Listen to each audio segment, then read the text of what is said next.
Hello everyone, if you're trying to play Resident Evil 9 and you keep getting this error, fatal D3D error with the error saying DXTI error device removed, then you have come to the right place because in this video I'm going to show you how easy it is to fix this annoying problem on Resident Evil 9 easily. So this problem can occur due to a variety of issues, so I'll show you multiple solutions of how you can fix it. The first one is you're going to make sure that your graphics card drivers are up to date. So just open up your web browser and then go on to nvidia.com if you have an Nvidia card. You're going to come here, you're going to fill in this form, you're going to select your graphics card, you're going to select your operating system. After that, click start search, and then it will find a driver for you.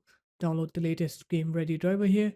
If you have an AMD card, you're going to go on to amd.com, and then you're going to fill in this form here. You're going to select your graphics card, then click submit. Afterwards, select your operating system, download the latest recommended driver. And if you have an Intel card, you're going to go on to intel.com, you're going to search for your graphics card here, and then you're going to download the latest driver. Afterwards, you're going to try to play the game and check if that fixes your issue.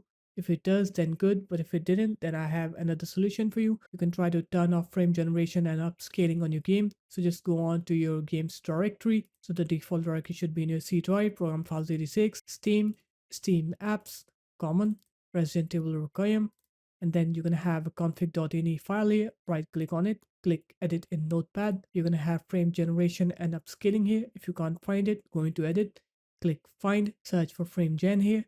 Afterwards, just make sure that you write off here after the equals value, and then click on file, click save, and now try to play the game and check if that fixes your issue.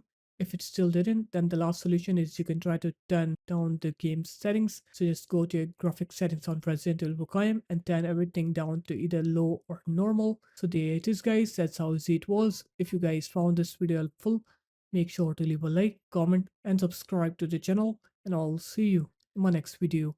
Peace.